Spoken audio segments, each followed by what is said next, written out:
राजस्थान की सियासत में अंदर खाने बहुत कुछ उबल रहा है। यह सब अचानक होता नजर आ रहा है, लेकिन इसकी तैयारी काफी पहले से हो रही थी। किरोड़ी लाल मीणा ने ऐसे वक्त पर सरकार को सीधी चुनौती दी है, जब संघ प्रमुख मोहन भागवत राजस्थान के बारान जिले में 4 दिन के प्रवास पर हैं। जानिए सियासत के इस शहमत के खेल के क्या मायने हैं। पिछले लोकसभा चुनावों के बाद से ही सरकार के लिए सरदर्द बने डॉक्टर किरोड़ी लाल मीणा ने एक तरह से सरकार को सीधी चुनौती दे डाली है। जिस पेपर लीक के मुद्दे पर किरोड़ी लाल मीणा अब तक सीएम भजनलाल शर्मा को निशाने पर लेने से बचते आ रहे थे, इस बार उन्होंने उन पर सीधा वार किया है। खास बात इस बयानबाजी की टाइमिंग भी है। यह बयान ऐसे वक्त में आया है जब संघ प्रमुख मोहन भागवत 4 दिन के लिए राजस्थान के बारान में प्रवास कर रहे हैं। इससे घटनाक्रम की गंभीरता और बढ़ जाती है। जिस पेपर लीक कांड पर कार्रवाई को लेकर प्रदेश की भजनलाल सरकार सार्वजनिक मंच पर अपनी वाहवाही बटोर रही है, उसी मुद्दे को लेकर किरोड़ी लाल ने सरकार को बैकफुट पर ला दिया है। पेपर लीक कांड पर मंत्रियों की कमेटी गठित करने के लिए सीएम भजनलाल के फैसले पर सवाल उठाते हुए किरोड़ी ने हाल ही में बयान दिया।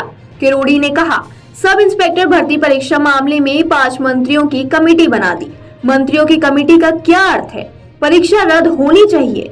एडवोकेट जनरल ने राय दे दी है कि यह परीक्षा रद्द होनी चाहिए। सुप्रीम कोर्ट के कई ऐसे फैसले हैं कि परीक्षा से पहले पेपर लीक हो जाए तो परीक्षा रद्द होनी चाहिए। पता नहीं क्यों ऐसा कर रहे हैं। मुझे बड़ा दुख है इस बात का।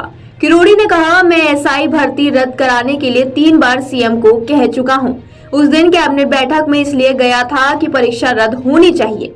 मुख्यमंत्री ने मुझसे कहा था कि समय पर करेंगे, लेकिन अब एक कमेटी बैठा दी है तो समझ से बाहर है कि ऐसा मुख्यमंत्री जी क्यों कर रहे हैं। हालांकि पेपर लीक कांड का मुद्दा किरोड़ी काफी पहले से उठाते आए हैं और उनकी ओर से जो तथ्य मीडिया के सामने रखे गए थे वह भी एसओजी की कार्रवाई में सही साबित हुए। लेकिन अब तक जितनी भी कार्रवाई हुई है, इस मामले में किरोड़ी ने सीएम को लेकर कोई सवाल नहीं उठाए। लेकिन इस बार किरोड़ी के सुर और तेवर दोनों पहले से ही ज्यादा तीखे और आक्रामक नजर आ रहे हैं। किरोड़ी के इन बयानों का विश्लेषण कांग्रेस ने ढंग से किया है। प्रदेश कांग्रेस अध्यक्ष गोविंद सिंह डोटासरा ने ट्वीट कर लिखा, जब एक मंत्री कहे कि सरकार का मुखिया लीपापोती कर रहा है तो इसके क्या मायने हैं। जब एक मंत्री अपने ही मुख्यमंत्री की निर्णय क्षमता पर सवाल उठाए तो इसके क्या मायने हैं। आखिर मुख्यमंत्री इतने लाचार और मजबूर क्यों हैं और किन मगरमच्छों से डर रहे हैं। जब एसओजी कर रही है, मंत्री कर रहे हैं, अतिरिक्त अधिवक्ता कर रहे हैं, तो फिर एसआई भर्ती निरस्त करने को लेकर उन्हें कौन रोक रहा है।